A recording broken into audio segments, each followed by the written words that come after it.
আসসালামু আলাইকুম। ষষ্ঠ গণবিজ্ঞপ্তিতে সুপারিশের প্রস্তুতি, অর্ধ লাখ শিক্ষক পদ শূন্য থাকার আশঙ্কা। বিস্তারিত জানতে সম্পূর্ণ ভিডিওটি মনোযোগ সহকারে দেখুন। দেশের বেসরকারি স্কুল, কলেজ, মাদ্রাসা ও কারিগরি শিক্ষা প্রতিষ্ঠানে ষষ্ঠ গণবিজ্ঞপ্তির মাধ্যমে শিক্ষক নিয়োগে আবেদন প্রক্রিয়া শেষ হয়েছে। শীঘ্রই নিয়োগ সুপারিশ করা হবে বলে জানা গেছে। তবে আবেদন সংখ্যা প্রত্যাশার তুলনায় অনেক কম হওয়ায় প্রায় অর্ধ লাখ শিক্ষক পদ শূন্য থেকে যাওয়ার আশঙ্কা দেখা দিয়েছে।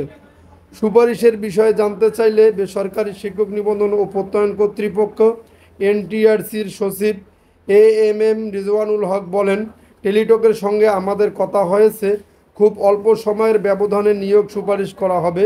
এবার আবেদনের সঙ্গে পুলিশ ভেরিফিকেশন ফর্ম পূরণ করতে হয়েছে, ফলে সুপারিশে খুব বেশি সময় লাগবে না। ষষ্ঠ গণবিজ্ঞপ্তির আবেদন প্রক্রিয়া শুরু হয় গত 22শে জুন, যা চলে 10শে জুলাই রাত 12টা পর্যন্ত। আবেদন ফি জমা দেওয়ার শেষ সময় নির্ধারণ করা ছিল 13ই জুলাই রাত 11টা 59 পর্যন্ত।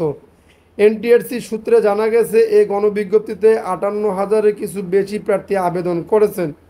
অথচ প্রকাশিত বিজ্ঞপ্তি অনুযায়ী দেশের বিভিন্ন এমপিওভুক্ত শিক্ষা প্রতিষ্ঠানে মোট 1,822টি শূন্য পদে শিক্ষক নিয়োগ দেওয়া হবে। এর মধ্যে স্কুল, কলেজে রয়েছে 46,211টি, মাদ্রাসায় 53,501টি এবং কারিগরি ও ব্যবসায় ব্যবস্থাপনা প্রতিষ্ঠানে 1,110টি পদ ফাঁকা। এনটিআরসি জানিয়েছে, আবেদনকারী অনেকেই যোগ্যতা বা বিষয়ভিত্তিক উপযুক্ততা পূরণ না করায় তারা সুপারিশের তালিকায় স্থান পাবেন না।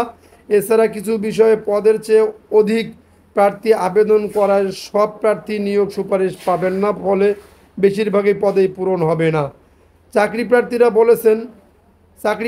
বলছেন, অনেক শিক্ষা প্রতিষ্ঠান পর্যাপ্ত শূন্য পদ দেখায়নি, আবার কিছু বিষয়ে পর্যাপ্ত আবেদনকারী পাওয়া যায়নি।